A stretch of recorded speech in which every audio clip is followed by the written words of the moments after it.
디모데 전서 제5장 성도를 대하는 태도.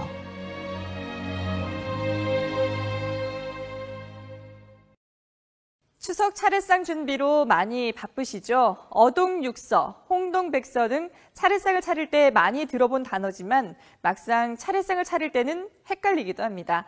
차례상을 차릴 때 지켜야 하는 기본 규칙들 한번 알아볼까요? 차례상은 모두 5열로 차리는데요. 병풍에서 가장 가까운 첫 번째 열은 보통 밥과 국 종류를 올립니다. 그런데 추석에는 이렇게 송편으로 대신합니다. 2열에는 제사상의 가장 주 요리라고 할 수 있는 전을 놓는데요. 이때 기억할 것이 어동육서와 두동미서입니다. 생선은 동쪽, 고기는 서쪽, 또 생선의 머리는 동쪽, 꼬리는 서쪽을 향하게 놔야 합니다. 3열에는 육탕이나 어탕 같은 탕 종류를 올리면 되고요. 그리고 4열에는 나물이나 포, 잡채 같은 반찬들을 올리는데요. 좌포 우회, 포는 왼쪽, 식혜는 오른쪽에 둡니다. 5열에는 과일 종류입니다. 조율 이시, 그러니까 대추, 밤, 배, 감의 순서로 올리고 홍동백서, 붉은색 과일은 동쪽, 흰색 과일은 서쪽에 놓는다는 점을 기억하시면 편리합니다. 물론 각 지역에 따라 또 집안의 문화에 따라서 조금씩 차이가 있는 곳도 있습니다. 자, 그럼 이런 상차림 재료들 과연 어떤 걸 골라야 할까요? 추석 연휴가 코앞에 닥쳤습니다. 부모 형제 만날 생각에 마음이 설렐 분들도 많지만 차례상 차릴 부담 역시 만만치가 않죠. 이 문제가 가족 간의 갈등으로 번지는 경우도 종종 있습니다. 그런데 올해는 차례상 관련한 성균관의 발표가 아주 흥미롭습니다. 자, 홍영 기자, 성균관이 차례상 표준안이라는 걸 발표했다면서요? 네, 성균관이 공개한 추석 차례상의 기본입니다. 네, 술과 송편, 나물, 구이, 김치, 그리고 과일 이렇게 6가지가 전부입니다. 예. 여기에 지역에 따라서 생선이나 육류, 떡을 추가할 수도 있습니다. 자, 그런데 가장 기본이라고 생각했던 전이 빠졌네요.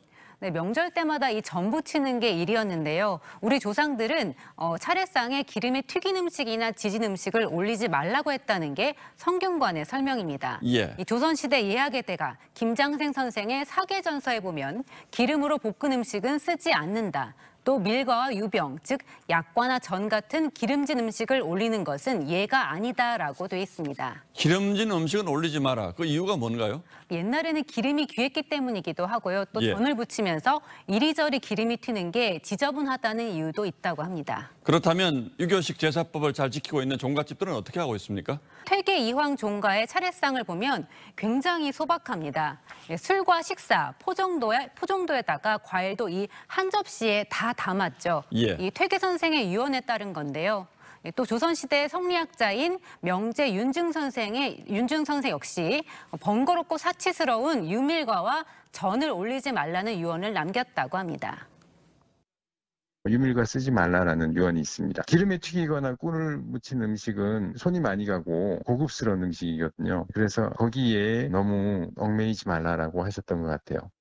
한국국학진흥원의 조사에 따르면 일반 가정 차례 음식이 예서와 종가보다 평균 5배에서 6배는 많았습니다. 그렇다면 지금 우리가 보고 있는 이 풍성한 차례상은 언제부터 시작된 겁니까? 네, 그 차례상이 화려해진 건 그 전통이 아니라 과시욕에서 비롯됐다는 게 이 학자들의 공통된 의견입니다. 이 차례상은 제사상보다도 아주 간소하게 차려야 하는 건데요. 조선 말에 신분 질서가 무너지면서 이 신흥 계층이 세를 과시하려고 상다리가 휘어지게 차리기 시작했다는 겁니다. 주인들이 지내던 제사의 모습을 성씨를 부여받는 사람들이 같이 똑같이 지내려고 하다 보니까 차례까지 그게 연결이 된 거죠.